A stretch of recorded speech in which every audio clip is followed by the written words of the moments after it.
land that is contaminated, such as brownfields or habitat destruction, land degradation, litter, soil degradation, all of this comes under land pollution. Any land that is unfit to stay on, any land that is unfit to grow crops on, which is contaminated, which is toxic, is a polluted land, and that land has to be repaired before people can actually start living there or cultivating crops. So, what are the natural causes of land pollution? Two natural causes of land pollution are volcanic eruptions and tsunamis. You see, when a volcano erupts, a lot of fumes are sent up into the atmosphere. When large amounts of sulfuric acid are poured out into the atmosphere, they are precipitated in acid rain. Soil acidification takes place where acid rain falls on the soil. Once you have acid rain, that land can no longer be used to cultivate crops because it's very acidic. And if acid rains falls on people, it can cause severe burns and often might lead to even death. Tsunamis. When the tsunami hits the coastal land, the flush of saline water onto the soil can lead to soil salination. So a lot of seawater that comes onto land, it fills the soil with salt. So the soil is again unfit for agriculture, and it's difficult to stay on a land that is contaminated. So other types of land pollution are mainly human caused or man-made causes. So what basically categorizes land pollution, or what falls under land pollutants? Solid waste like broken toys, trash, appliances that we no longer use. If we actually go through our garbage, you will see there's so many things that we actually throw away that can actually be reused, and we can recycle them. But it ends up in the trash because we don't give it too much of thought. Chemical waste like gasoline, cleaners, pesticides, and fertilizers contaminate the land and leads to land pollution. Human made causes: increased urbanization. Today, cities are expanding, villages are expanding, towns are expanding, our population is thriving. Because we have an increased population, we have to make more space for people to live. We're cutting down forests, and as and when the population increases, you also have a lot of waste that is generated at the same time. And this waste gets accumulated within the city because there is no proper waste disposal system. And because of that, a lot of land that can be used for different purposes are actually being turned into landfills where trash is just collecting. Disposal of non-biodegradable substances, garbage, and litter. That is another reason that leads to land pollution. The use of chemicals like herbicides, pesticides, fertilizers in agriculture. You see, to actually feed a population of almost 7.8 billion on this planet, we need to produce a lot of food. And to produce a lot of food, we actually use a lot of chemicals like fertilizers, pesticides, insecticides, herbicides, and all this enters the soil, making the soil more and more toxic. Then dumping of industrial waste and improper treatment of sewage. A lot of industrial waste are thrown onto the land. If you look at hospital waste, a lot of hospital waste that is not sanitized, that is not cleaned, are just dumped in landfills, which is very dangerous. And these release a lot of toxic chemicals into the soil and again contaminating it. Dumping of waste near residential areas. This is a very big problem. I am sure there is no street within in our country where there is no landfill. You'll always have a lot of garbage that is dumped towards the end of the roads or in between houses or in plots that are empty. You kind of see them becoming dump yards where there's a plot where there's no house. A lot of people will go and throw the waste. It is very difficult to find a patch of green land without any waste. Spraying of chemicals into the soil, we've already discussed about it, and that is making the soil more and more acidic and toxic. Then burying toxic chemicals without treating them.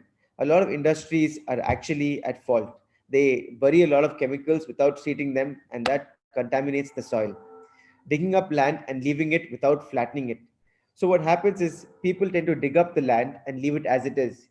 This will make it very difficult for trees and plants to grow because they don't have proper soil.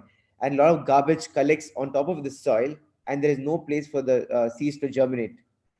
Digging up land and leaving it without flattening it is the biggest problem in our city today. You find a lot of places where you can actually have a nice green patch, a nice forest patch, but that doesn't happen because you see it's always filled with trash.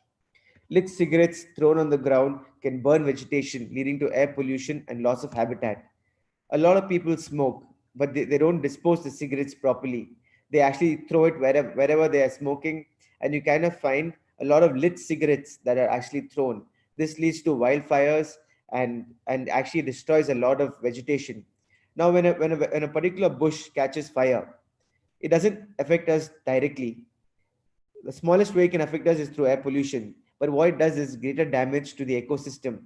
You might have birds that have nests inside the shrubs. You might have cats that have litter of kittens inside the shrub. So that shrub might be providing home to a lot of things.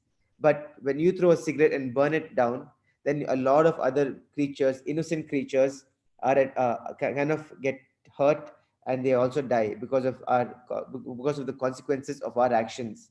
So people who smoke should smoke responsibly, but if you are in the habit of not smoking, then that's really good because you are saving your health. Mining leaves the soil contaminated with dangerous chemicals. Now, when you find mining, what happens is you have a lot of explosives that are used in that particular place, a lot of trees that are cut, and the soil is completely degraded. And then a soil is also contaminated. It's very toxic. So mining causes a lot of destruction to land. Fruits and vegetables absorb the pesticides that help them grow. This enters the food chain and causes many diseases like cancer. So now when we have vegetables, when we cook our food, right, we have a lot of chemicals that enter our bodies. And over a period of time, this causes cancer. You see, I'll give you a small tip. Now, when you go to the grocery store, right, and then you find apples that are shiny, you buy them because they look good. But let me tell you, the ones that are really shiny and that look really good are the ones that have the highest concentration of pesticides and chemicals inside them, which is why no insect has gone and bitten it. But if you buy the apple that has a little bit of bite marks here and there, you can wash it thoroughly and have it. Because there are less chemicals inside that apple, the less number of insects have come and fed, more number of insects have come and fed on that apple. So if you are smart and if you are wise, you will actually buy the vegetables that have bite marks of insects on them. That will tell you that this particular vegetable or fruit has less chemicals. Now, DDT, diphenyl trichloroethane, was earlier used to control insects, especially mosquito. You see, in a country like India, malaria was very prevalent. In a country like India, mosquitoes cause malaria, and the problem is we didn't have an effective solution to tackle the mosquito menace. We killed off all our amphibians. We concretized all the cities. Because of that, frogs and tadpole population, the natural predators of mosquito, fell down. Because you don't have frogs, you don't have tadpoles, mosquito populations exploded. And then we didn't know what to do. We had to control it because malaria was spreading rapidly throughout the city. Then people started using this chemical called DDT. But DDT has a lot of side effects and started causing cancer to a lot of people. And that is why the government has finally banned the use of DDT. And today we don't have DDT anymore. But just look at it. If we just welcome nature, you just bring back the frogs, you bring back the amphibians, you bring back you live within a healthy ecosystem, everything is kept under control. The population is under control because of the predator prey relationship. The tadpoles feed on the mosquito larvae, the frogs feed on the mosquitoes, birds also feed on mosquitoes, certain types of birds.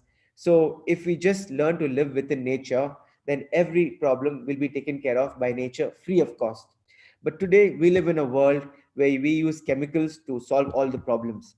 By using these chemicals, you spend a lot of money to procure them, to buy them, then you use them, then they cause cancer and other problems in your body. You go to the doctor and then you have to spend a lot, lakhs and lakhs, or probably even crores on medical treatment from the use of these chemicals. But nature is doing it free of cost for you. Nature is a healthier option.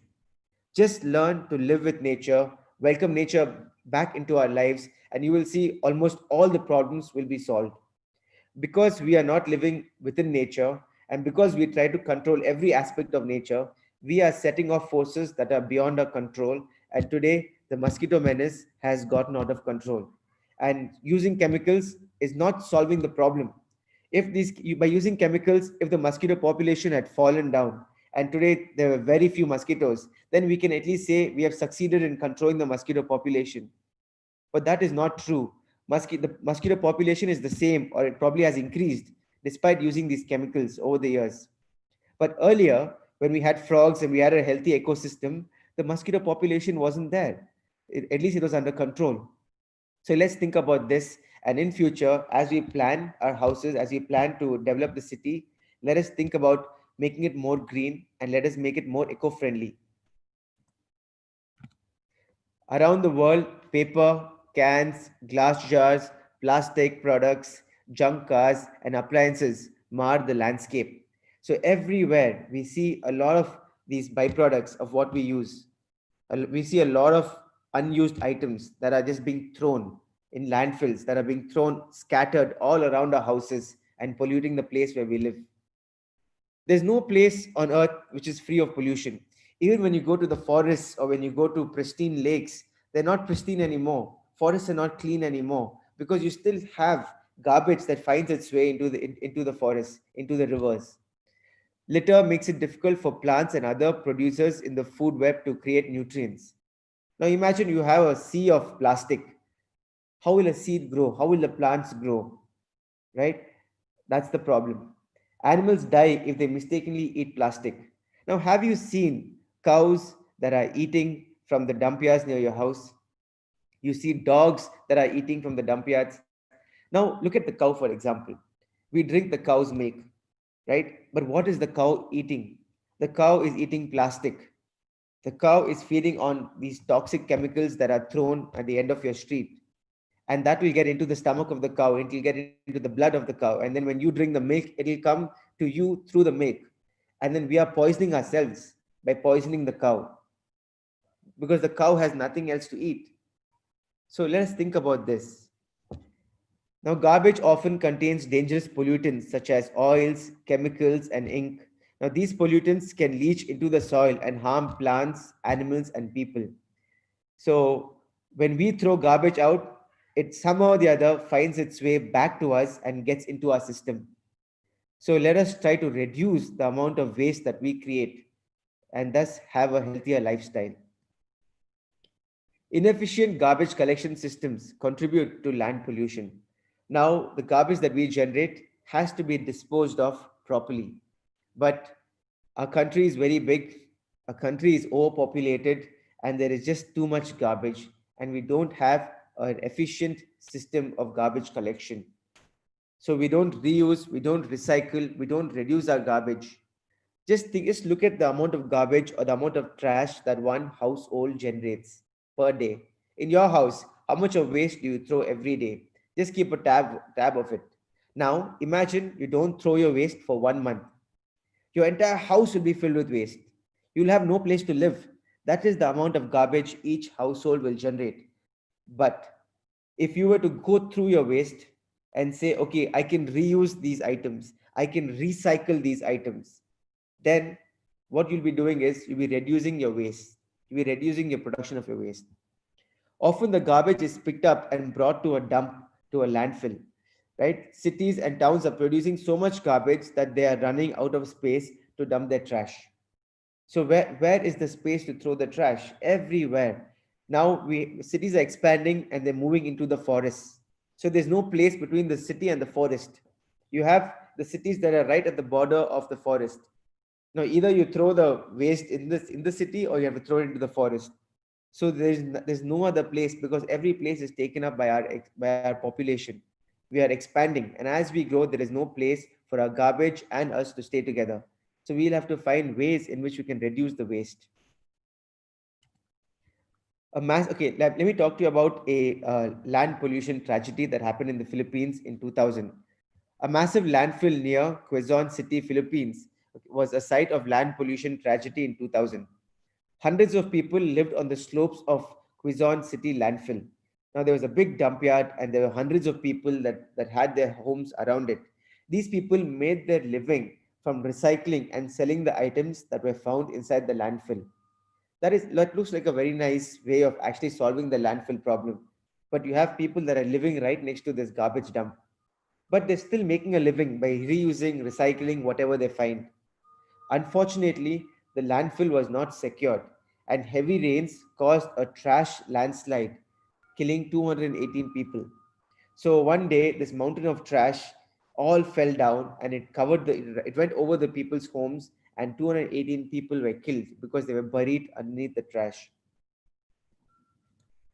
So let me just show you. This is the landfill in Philippines, which is completely filled with trash, and 218 people lost their lives in this site. Bioaccumulation. Now, this is a nice concept. It'll be a new concept to many people, so you can make a note of it. Sometimes landfills are not completely sealed off from the land around them. Pollutants from the landfill leak into the earth in which they are buried. Plants that grow there will be contaminated, and the herbivores that eat the plants will also get contaminated. So do the predators that consume the herbivores. Now, look at this food chain. We throw a lot of waste onto the land, a lot of toxic chemicals. It can be ink, it can be gasoline, it can be a lot of other chemicals that go into this landfill. These chemicals go into the soil. Plants, being some robust species, tend to grow from these toxic chemicals, and they are contaminated and they are polluted. Now, when you have herbivores like sheep and you have goat and you have cows that come and feed on these vegetation, these animals get contaminated and they are polluted inside. They are toxic inside. When you have a carnivore like a tiger or a lion, any carnivore that comes and kills these animals and feeds off these animals, they also get polluted. They also get contaminated, and they also die because of poisoning. So that is how this contamination gets into the food chain. Now, if you have sheep and goat that graze on these toxic plants, and then you consume these animals, you have chicken, you have goat, you have sheep, right? That have been growing on this land. Now, these toxic pollutants enter your body, and you get poisoned, and then you get cancer, and you get other diseases, and it'll be very difficult to actually survive once your body is completely polluted. So then your kidneys will start failing, your liver will start failing, and there'll be a lot of other side effects that you will get, like cancer. So we'll have to think about ways in which we can have a sustainable life, an eco-friendly life, a life where the air we breathe is clean, the water we drink is clean, right? The land on which we grow our food is clean. Let us start looking at these from now on. Let us start giving priority to these aspects of our lives. Pollutants leak from landfills also leak into the local groundwater supplies. Now, there the aquatic food web, that is your microscopic algae, then the fish, then your predators from shark to eagles, everything starts getting contaminated because they start feeding off each other. Okay, they can suffer from bioaccumulation of toxic chemicals, and they all start dying off. Many birds tend to go extinct. Many birds tend to die because they start eating fish that are poisonous, fish that are contaminated with toxins. Right? Some cities burn their garbage. Now, burning trash gets rid of it, but it also releases dangerous heavy metals and chemicals into the air. So, while the trash burners can help with the problem of land pollution, they contribute heavily to air pollution. So, by trying to get rid of land pollution by burning your garbage, you're polluting your lungs by taking in a lot of air pollution. So, this is not a systematic way of dealing with land pollution. Now let's look at the effects of land pollution. The biggest problem land pollution has is the impact it has on surrounding environments. Land pollution kills off the habitats of land animals and aquatic animals. So now imagine you start dumping a lot of waste into the forests, right? Then the trees or the plants, small shrubs, they all start dying out because the plastic blanket that is formed will prevent the rainwater from falling in from seeping into the ground, right? So the plants will not get water because they're completely covered with plastic, and the plants will die out. Then the forests will start shrinking, animals will start losing their habitats, and many of these herbivores will start eating the plastic and start choking on it. So the more we deplete the habitats, the more the ecosystem is thrown out of balance. Okay, and without a well-balanced ecosystem, more animals die from overpopulation to underpopulation, and then that is how the entire biota or the life starts falling within the forest area. So just look at the small kid, and he's trying to rummage through these plastic landfill, and the dog that is trying to feed something that is there so that it can find to eat. it is such a deplorable condition, such a sad condition to actually see that children who should be sitting in schools and should be studying, right, are actually going through the dump yards to actually make a living to see if they can recycle something. Now imagine living in a place like this where your backyard is a dump yard, right? There is just no end to the amount of pollution that we can actually generate. Look at that. There's one part towards the end of the picture where plants are growing. Once upon a time, this entire patch would have been like a forest, right? Because there's accumulation of plastic, there is no groundwater. Rainwater cannot seep into the water, into the ground, and plants cannot get water. Plants are covered with trash, and hence they cannot even get sunlight, and that entire place has become barren.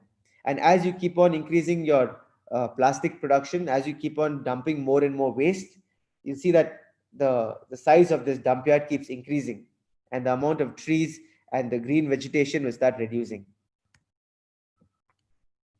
So this is another solution that people think is actually viable, where they start burning the trash, right? And this leads to air pollution, as I've already said. Cows have no green vegetation to feed on, so they feed on plastic, right? This actually kills them. And this plastic that they eat, the toxins that they have, will enter our food chain through the milk that we consume from cows. So you should be so lucky to have a house that is away from a place like this. The inhabitants of this place are not as fortunate as you are, right? So thank your parents, be extremely grateful to them for giving you a house that is nice and clean. And look at the people here, they have no other option but to live in this landfill, in this dump yard of garbage. Okay, and I feel so bad for them. We as a society should actually take up an initiative to actually clean up these places, make it more livable for people who are living there. So the students in different schools, right, once the corona pandemic is done away with and everything returns back to normal, can actually come together, start these cleanup drives, go to the nearby slums and clean up that place, plant trees, okay, and make it a livable place and make a difference in somebody else's lives. So that will be a good initiative to take on in future. Habitat destruction. So you see a lot of people for timber, for wood, right? They go and cut off the rainforests, and the population of animals will just decrease because they go extinct without the forest. And then this entire place will be used to be filled with plastic and dump garbage, right? And that becomes a landfill. Mining, as you can see, a lot of soil erosion has taken place, and the entire place is completely destroyed. You can't even see a single tree or any form of greenery when in this place, because it's all been cut off and used for mining. So let me give you some facts. According to the UN, the USA disposes more than half of its solid waste in landfills, which amounts to over 110 million tons of waste per year. And that is a lot. In 2005, more than 1.5 tons of electronic waste were dumped in landfills. So, electronic waste is a big problem today. You know, every day or every week, you have new gadgets that are introduced into the market. Once the new phone or a new laptop comes in the market, the old ones becomes obsolete. So we throw it away. We don't reuse the parts, we don't recycle the parts, we just throw it away.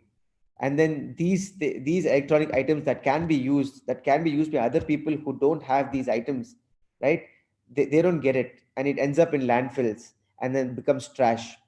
So let us think about reusing and recycling our electronic waste, because sooner or later we'll always be buying new ones, right? So when you buy a new one, see how you can recycle your old one, or if you can give it to somebody else who doesn't have that item with them, then that way you're reducing your land pollution.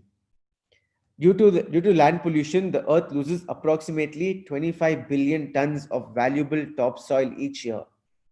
And because of this, our agricultural production also falls down if you don't have topsoil. Land pollution has threatened 22% of the earth's coral reefs. In 2009, more than 20,000 beaches were closed due to land pollution. Now there's no place to enjoy on the beach because the beach so many beaches are completely covered with trash. They're completely covered with plastic. They have hospital waste that are thrown there, which is very dangerous. So it is a place where you cannot visit because it is so toxic, and you might definitely catch something that will harm you. So many of the beaches were closed, and that happens even today. So many beaches are polluted, so many beaches are so contaminated that you can't go and enjoy. So unless there's a cleanup drive that takes place, more than 80% of the items in landfills are fit for recycling. More than 80% can actually be reused in some form or the other. If we just take the time to see what we're throwing off and to throw out things that cannot be used and to recycle things that can be used, then we can reuse 80% of them. Then why not do that? A study published by Cornell University maintains that about 40% of deaths in the world are caused by pollution. Some pollution or the other. It can be air pollution, water pollution, land pollution, right? Drinking water is significantly affected by land pollution. About half the world's population does not have access to safe drinking water. Water based diseases cause up to 10 million deaths each year. So, unless we can actually tackle the problem of land pollution and all the other pollutions, you will start seeing that the number of people that are dying every day, every year will keep on going up. Now, here is a picture from Leh, Ladakh. Such a beautiful place, right? It is one of the most pristine of environment that you can ever visit. I have the fortune of visiting this place about 5 to 6 times in my life, and it is so beautiful. But it is heartbreaking because each time I visit a place like where in Leh and Ladakh, I see that it is getting more and more polluted because tourism is growing. Leh Ladakh is a very beautiful place, and you have more people visiting this union territory of us throughout the year. And because of that, more plastic waste is being generated, and everywhere you go, you'll find plastic waste. So we have to do something about it. I'll talk to you. I'll give you a small case study and talk to you about it. You can see Leh Ladakh is a beautiful place with monasteries, mountains, rivers, and it's a wonderful getaway. The water is very clear, very pristine. But the problem is with the rapid growth in tourism, you also have a rapid increase in the amount of pollution, in the amount of land pollution that is generated because a lot of tourists are going there and polluting the place. You can see that this has become like a dump yard. Now the wind tends to carry this waste in any direction and it ends up almost everywhere, covering mountains. You have several piles of garbage that have become as high as mountains there because the amount of waste that we are generating is not being treated, it's not being cycled, it's not being reused, it's just being dumped. You have a pristine lake there, and just next to that, you have a collection of plastic bottles. So, Ladakh is India's highest landfill. Over 2 lakh tourists visit Ladakh each year. More than 30,000 plastic bottles are discarded each season. Now, these landfills are home to feral dogs, okay, that have been known to attack snow leopards and Himalayan brown bears. So these landfills, there are these dogs that have become semi-wild.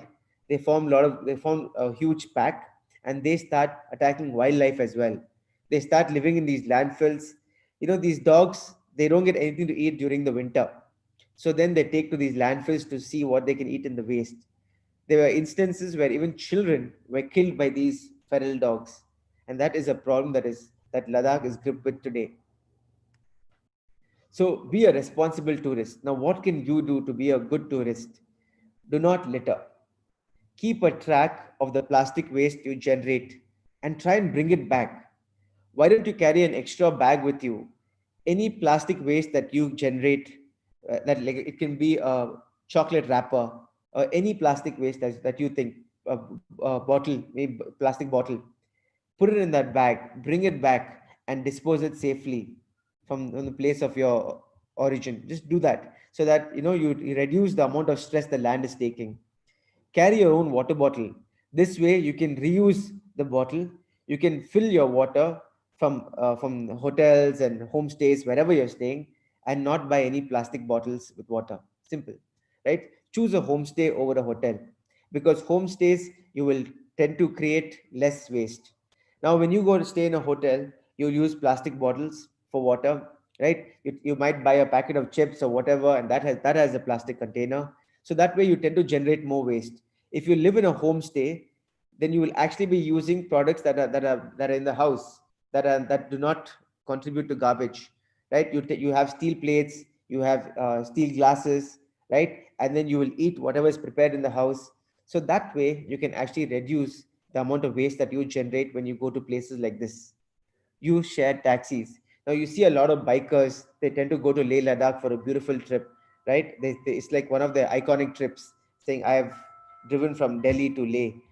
And yes, while that is a nice trip to do, you tend to cause a lot of pollution on the way, right? So why don't you use share taxis, right? Why don't you all come together? You'll still enjoy the landscape, you'll still enjoy the drive, you'll still enjoy the beauty of the place.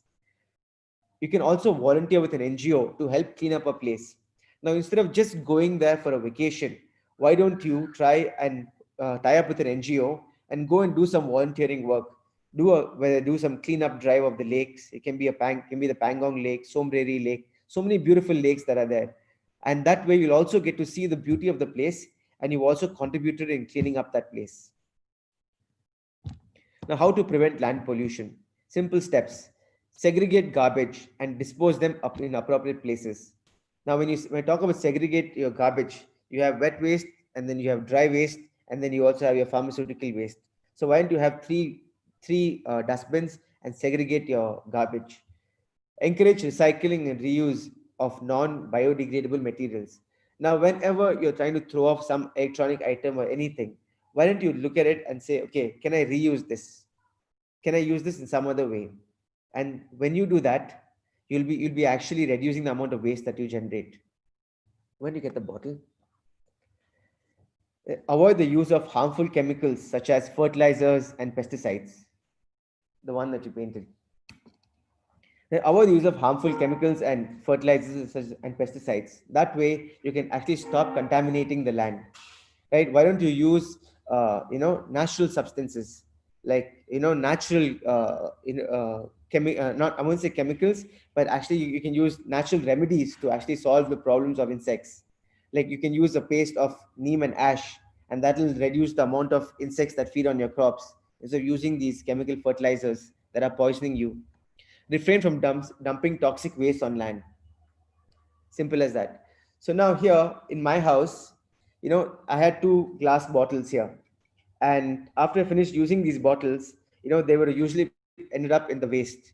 But then my wife decided to actually paint the bottles, all right? And now we make it into a beautiful flower pot, right? Keep your flowers in this, and that is how you reuse your items. You can do a lot of other things like this at home. Now, schools can take various other initiatives to actually create reuse and recyclable projects where students can come together as a group and make something out of waste in their house, reuse and recycle their waste. So, there you have it. We've come to the end of this topic, and I hope you've learned a lot. And let us at least live our life in such a way that we tend to reduce the amount of waste that we generate, and we tend to reuse and recycle more items that we have at home. So thank you so much. And then I will see you again next week. Take care.